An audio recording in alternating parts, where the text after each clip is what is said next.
샬롬 철로 역정 21번째. 잠언 표적이나 비유로 말씀하실 수 있습니다. 자비심은 그런 꿈을 꾼 것이 참 기뻐요. 그리고 머지않은 장래에 제 꿈이 이루어져 다시 한번 웃게 되기를 바래요. 크리스티아나는 이제 자리에서 일어날 시간이 된 것 같아요. 일어나서 우리가 무슨 일을 해야 하는지 알아봐야죠. 자비심은 사람들이 우리에게 좀 더 머물라고 권하거든 그들의 제안을 기꺼이 받아들이도록 합시다. 나는 여기 좀 더 머물면서 이 집 처녀들과 가까이 사귀고 싶어요. 제 생각에 분별과 경건, 자애는 한결같이 아주 아름답고 참된 용모를 지니고 있어요. 크리스티나가 그들이 어떻게 하는지 두고 봅시다. 그들이 일어나 준비를 갖추고 아래로 내려오자 사람들은 인사를 하며 잠자리가 불편하지나 않았는지 물었다. 자비심이 말했다. 참 좋았어요. 제 평생 유숙해본 방 중에서 가장 편안한 방이었어요. 그러자 분별과 경건이 말했다. 만약 당신들이 여기 얼마 동안 머무르시겠다면 우리가 잘 대접하겠습니다. 자예도 말했다. 예, 성심성의껏요. 그들은 저들의 제안에 동의하고 약 한 달가량 머물렀다. 그 동안에 그들은 서로 큰 유익을 주고받았다. 분별은 크리스티아나가 아이들을 어떻게 키웠는지 알고 싶어 아이들에게 교리에 관한 문답을 해도 되는지 그 어머니에게 물었다. 크리스티아나는 쾌히 승낙하였으므로 분별은 우선 막내 야고보에게 묻기 시작했다. 그녀가 말했다. 자, 야고보야, 누가 널 만들었는지 말해보련. 야고보는 성부 하나님, 성자 하나님, 성령 하나님께서요. 분별은 참 착하구나. 그럼 누가 너를 구원해 주셨지? 성부 하나님, 성자 하나님, 성령 하나님께서요. 잘 대답했어요. 그런데 성부 하나님께서 어떻게 너를 구원하셨지? 그의 은혜를 통해서요. 성자 하나님께서는 어떻게 너를 구원하셨니? 의로우심과 피와 죽으심과 살아나심을 통해서요. 그러자 분별이 크리스티아나에게 말했다. 아이들을 이렇게 훌륭하게 가르치시다니 참으로 칭찬받으실 만합니다. 막내가 대답을 잘 했으니까 나머지 아이들에게는 똑같은 질문을 할 필요가 없다고 여겨집니다. 그래서 끝에서 두 번째 아드님에게는 다른 질문을 해볼까 합니다. 그리고 나서 분별은 셋째 아들 요셉에게 말했다. 자, 요셉아, 네게 교리에 관한 질문을 좀 해도 되겠니? 물론이에요. 인간이란 무엇이지? 내 동생의 말대로 하나님에 의해 만들어진 이성적 피조물이에요. 구원이라는 말에는 어떤 의미가 담겨 있는 것일까? 인간이 죄를 지음으로써 현재 비참한 포로 생활에 빠져 있다는 의미가 있죠. 삼위일체 하나님에 의해 구원받는다는 말에는 어떤 의미가 담겨 있지? 죄는 너무나 크고 힘센 폭군이라서 하나님 외에는 그 속박을 끊을 수가 없어요. 그리고 하나님께서는 인간을 지극히 사랑하시는 선하신 분이시므로 인간을 비참한 상태에서 끌어낼 수 있으십니다. 불쌍한 인간을 구원해 주시는 하나님의 의도는 무엇이지? 하나님의 이름과 그의 은총, 공의 등을 영화롭게 하는 것이에요. 그리고 그가 만드신 피조물들의 영원한 행복도 구원의 목적이지요. 어떤 사람들이 구원을 받을 수 있지? 그의 구원을 영접하는 자들이요. 착하다 요셉아. 어머니께서 네게 잘 가르쳐 주셨고 너도 어머니의 가르침을 명심해 들었구나. 그러고 나서 분별은 둘째 아들 사무엘에게 말했다. 자, 사무엘아, 너도 교리 문답에 응해 주겠니? 예, 원하시다면 기꺼이요. 천국이란 무엇이지? 천국은 하나님이 거하시는 곳이기 때문에 가장 복된 장소이며 상태이지요. 그러면 지옥은 어떤 곳일까?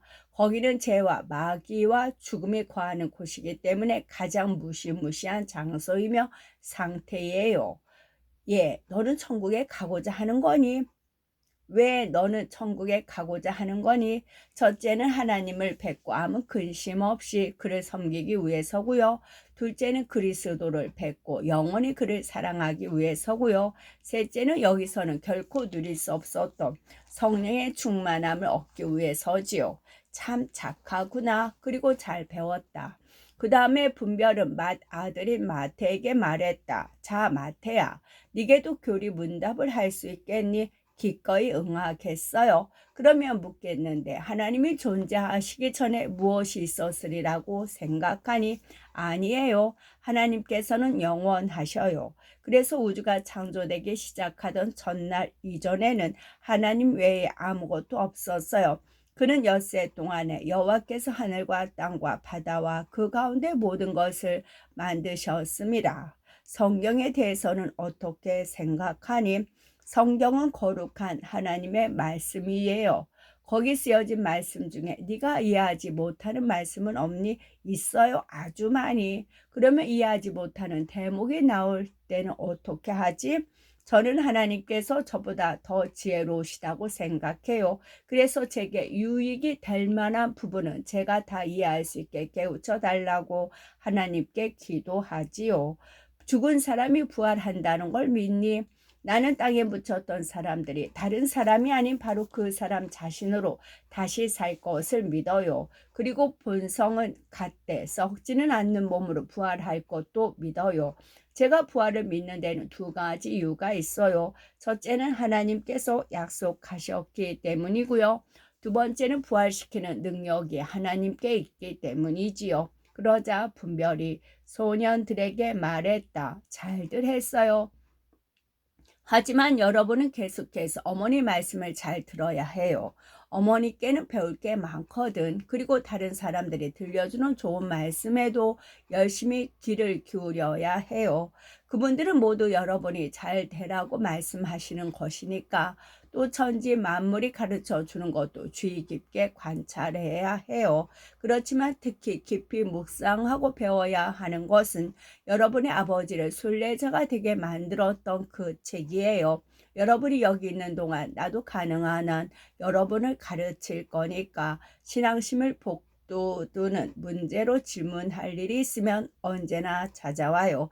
기꺼이 대답해 줄 테니. 여섯 번째, 쾌할 씨가 자비심에게 정원을 하고 마태가 알타가 회복된다. 순례자 일행이 이 집에 머무른 지 일주일쯤 되는 날 자비심을 찾아온 방문객 하나가 있었다. 케왈이라는 이름의 이 남자는 자비심에게 매우 호의를 갖고 있는 체 하면서 접근해 왔는데 그는 교양을 약간 갖춘 사람이지만 신앙 면에서는 흉내만 낼 뿐 여전히 세속에 깊이 물들어 있는 사람이었다. 두어 번 자비심을 찾아온 그는 어느 날 그녀에게 사랑을 고백하였다. 자비심은 용모가 훌륭하고 매력적인 처녀였다. 마음씨 또한 훌륭해서 늘 부지런히 일을 하는 여자였다. 자기에게 할 일이 없을 때는 양말이나 옷을 만들어 그것을 가난한 사람들에게 나누어 주곤 하였다. 개월 씨는 그런 물건들을 만들어 어디에 쓰는지도 모르고 다만 그녀가 한시도 놀지 않는다는 사실에 크게 감복되어 속으로 이렇게 생각했다. 그녀는 틀림없이 훌륭한 가정주부가 될 거야. 자비심은 이 문제를 이 집에 있는 처녀들에게 이야기하고 캐월 씨에게 대해 물어보았다. 왜냐하면 자비심보다는 그녀들이 캐월 씨에 관해 더 잘 알고 있기 때문이었다. 이에 처녀들은 그가 대단히 바쁜 사람이고 신사인 척하지만 선한 능력과는 거리가 먼 사람으로 여겨진다고 말해 주었다. 그러자 자비심이 말했다. 그렇다면 그를 다시 만나지 말아야겠군요. 제 영혼의 꺼리낌이 될 만한 것은 피해야 할 테니까요. 이에 분별이 말했다. 그 남자에게 실망을 주는 일은 그리 어려운 일이 아닙니다. 가난한 사람들을 돕기 위해 의복 만드는 일을 계속하기만 하면 그의 정열은 금세 식어버릴 거예요. 얼마 후 그가 다시 찾아왔을 때 자비심은 여전히 가난한 자들을 위해 일을 하고 있었다. 이를 본 사나이가 말했다. 항상 무슨 일을 그렇게 하십니까? 자비심이 말했다. 예, 제 옷도 만들고 다른 사람들 옷도 만들지요. 그가 물었다. 그래서 하루에 얼마나 벌 수 있습니까? 자비심은 제가 이 일을 하는 것은 선행을 풍부히 쌓아 장래를 위해 좋은 터를 쌓고 영생을 얻기 위해서입니다. 그렇다면 도대체 그 옷들로 무엇을 하는 겁니까? 헐벗은 사람들에게 입혀주지요. 그 말에 그의 얼굴빛이 변했다. 그리고 그는 이후로 다시는 자비심을 찾아오지 않았다.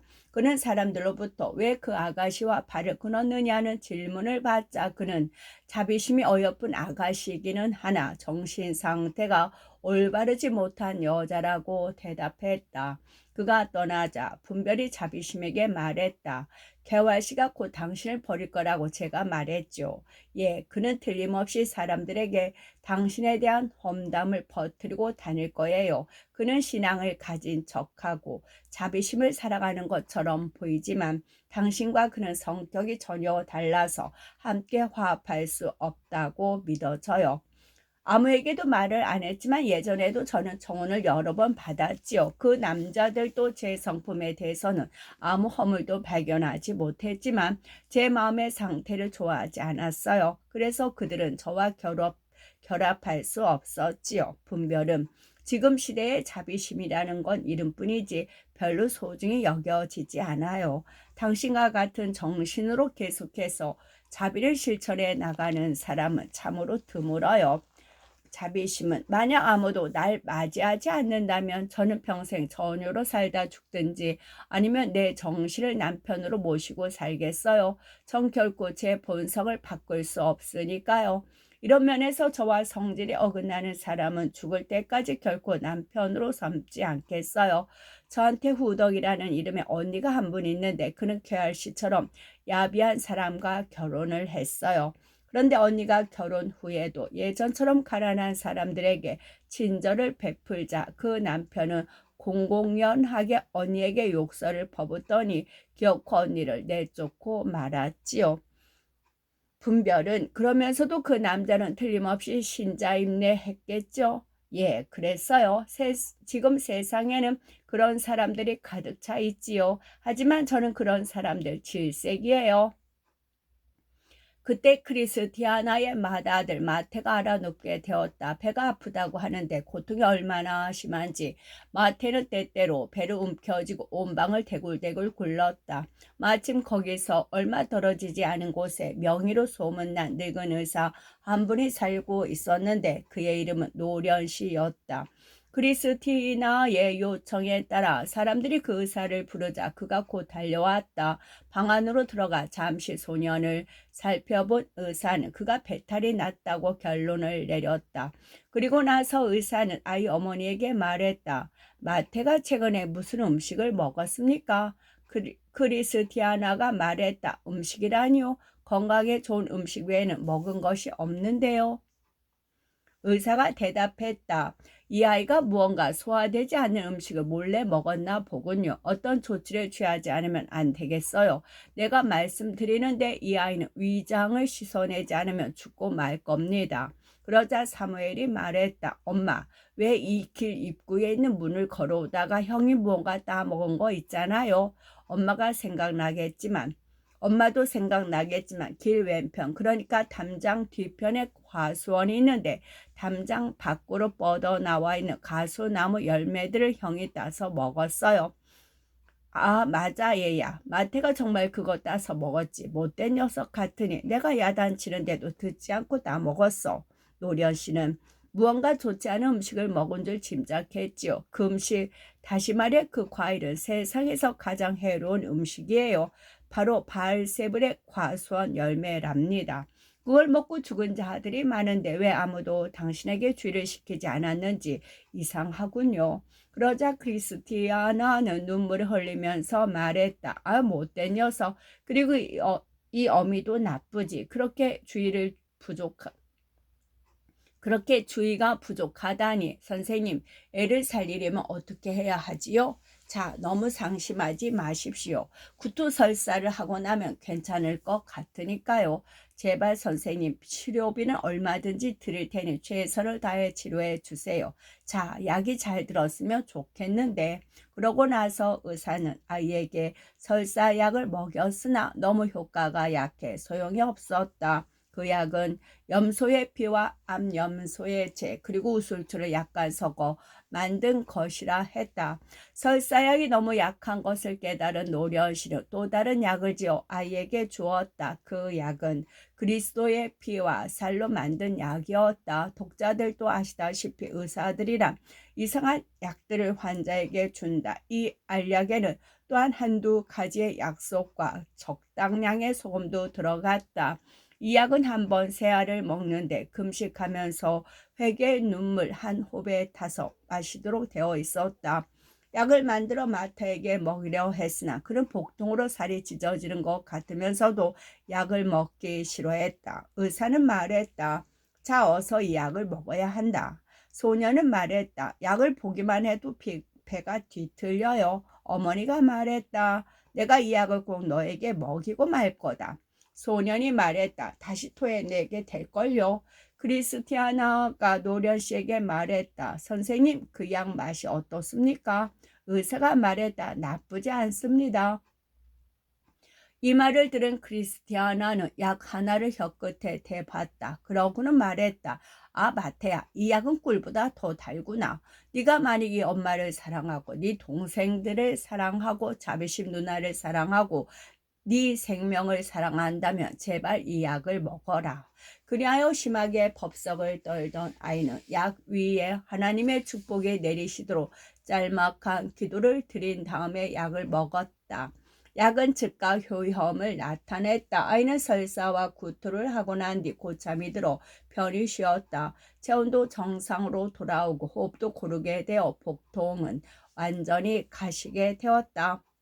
얼마 후 아이는 자리에서 일어나 지팡이를 짚고 이방저방 다니며 분별과 경건과 자애를 만나 자기가 병들었던 얘기와 치료받은 얘기를 하였다. 소년이 치료되자 크리스티아나는 물었다. 선생님, 제 자식으로 인해 그렇게 고생하시고 돌봐주신 은혜를 어떻게 보답하면 될까요? 그가 말했다. 이러한 경우에 적용되는 규례에 따라 보답은 의사를 양성하는 대학 학장님께 해야 합니다. 그러면 선생님, 이 약이 다른 병에도 듣습니까? 이건 만병통치약이지요. 순례자들이 여행 도중 걸리는 모든 병을 고쳐줄 뿐 아니라 준비만 제대로 하면 늘 마음을 기쁘게 해줍니다.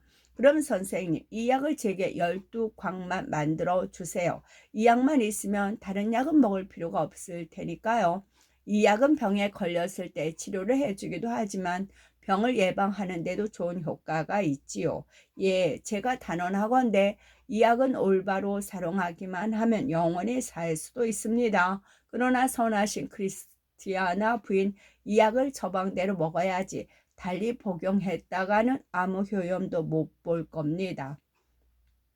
그리고 나서 의사는 크리스티아나 자신과 아이들 그리고 자비심이 먹을 약을 주고는 마태에게 앞으로는 풋과일을 먹지 말도록 주의를 시킨 후 그에게 입맞춤하고 돌아갔다. 앞에서 언급하였듯이 분별은 아이들에게 무엇이든지 유익이 될 만하다 싶으면 다 대답을 해 줄 테니 사양 말고 질문하라고 말한 적이 있었다. 그래서 병에 걸렸던 마태가 그녀에게 물었다. 대개 약은 우리 입에 쓴데 그 이유는 무엇인가요? 그건 하나님의 말씀과 그 효염이 육신적 마음에 기쁘지 못하다는 사실을 보여주는 거지. 약이 몸에 좋다고 하면서 왜 구토와 설사를 일으키는 거죠? 그건 하나님의 말씀이 효염을 나타낼 때 인간의 마음과 생각을 씻어준다는 사실을 보여주는 거야. 약이 육체를 깨끗하게 해주듯이 하나님의 말씀은 영혼을 깨끗하게 해준단다. 마태는 불꽃이 위로 올라가고 태양 광선과 그 따뜻한 기운이 아래로 내려오는 것을 볼 때 우리가 배울 점은 무엇인가요? 불꽃이 위로 올라가는 것을 통해 우리는 하나님 하늘에 려면 뜨겁고 열렬한 갈망이 있어야 함을 배울 수 있지. 그리고 태양이 온기와 강선과 부드러운 영향력을 아래로 보내주는 것을 통해 우리는 세상의 구세주께서 비록 높이 계시기는 하나 낮은 우리에게 그의 은혜와 사랑을 충분히 내려주신다는 사실을 배울 수 있단다.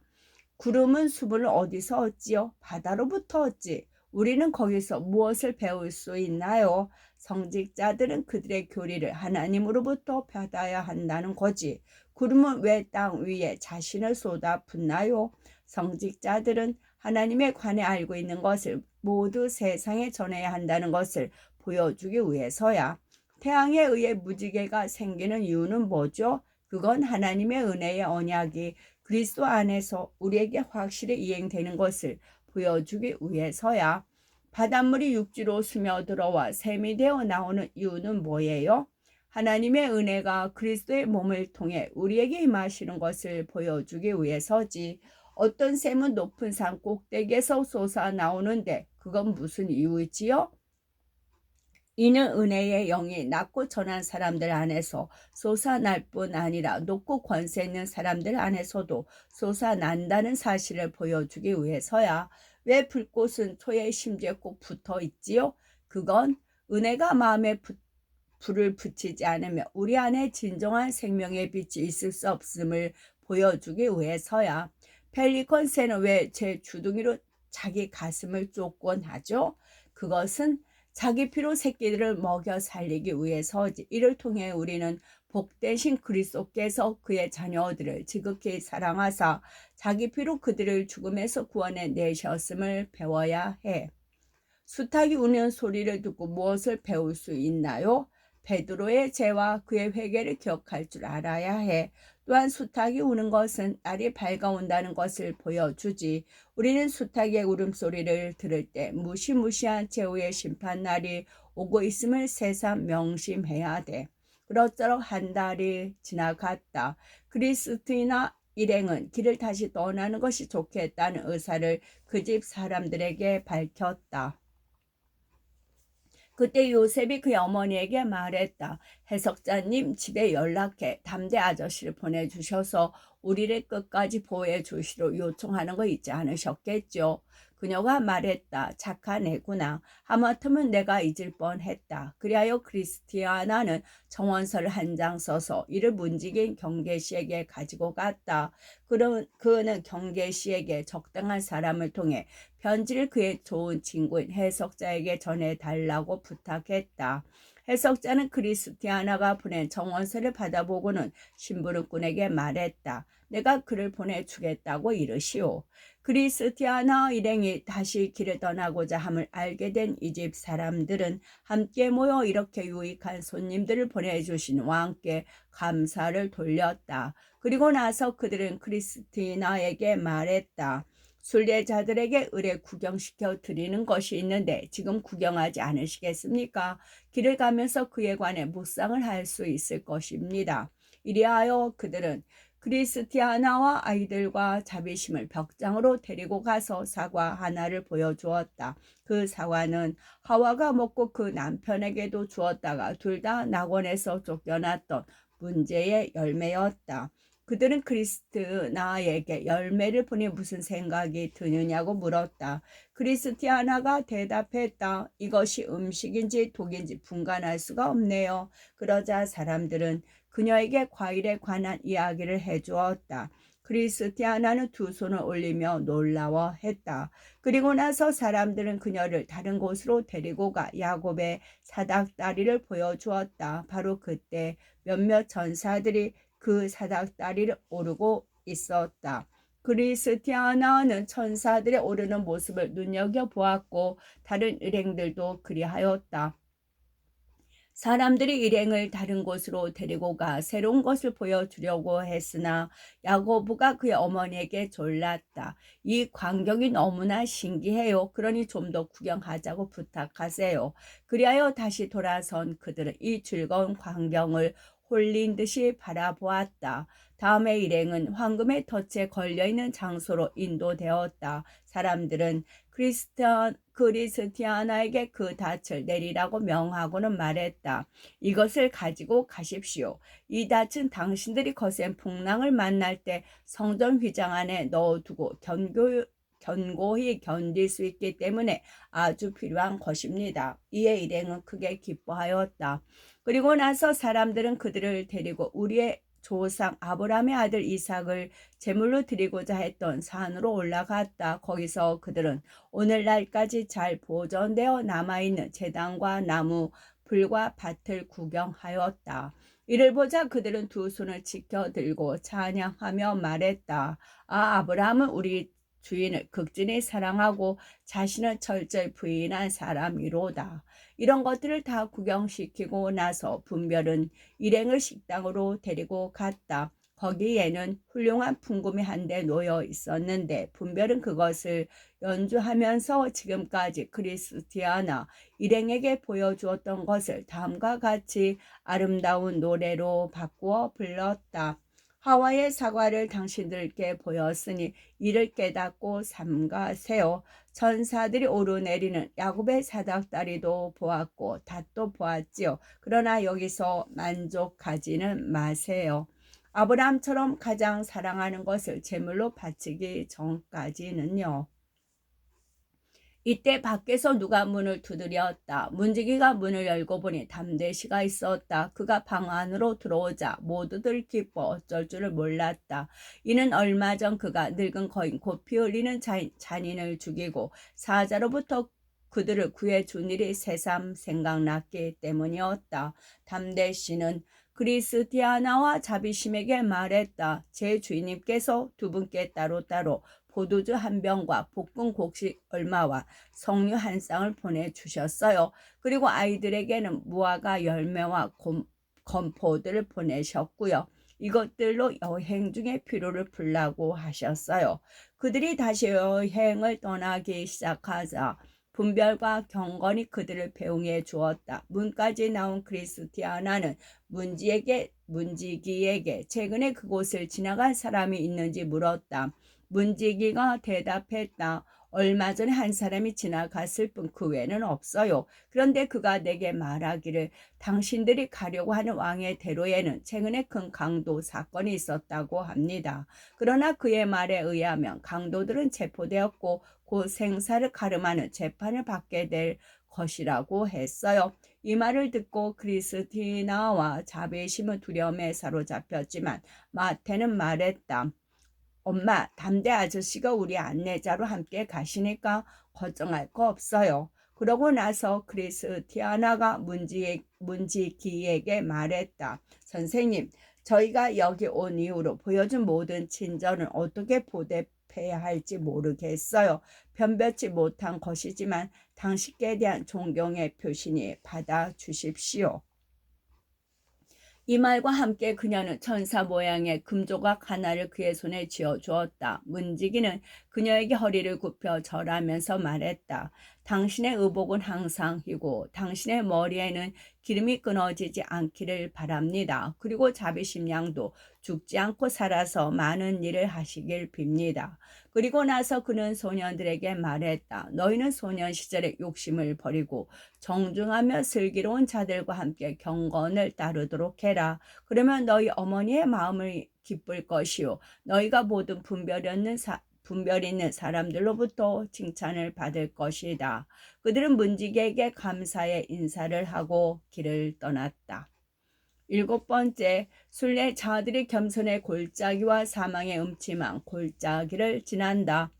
내가 꿈에 보니 그들이 계속 앞으로 나아가다가 한 언덕배기에 이르렀을 때 경건이 무언가 생각이 난 듯 갑자기 소리를 쳤다. 저런, 크리스티나와 그 일행에게 드렸던 것을 깜빡 잊고 그냥 왔네. 내가 다시 가서 가져올게요.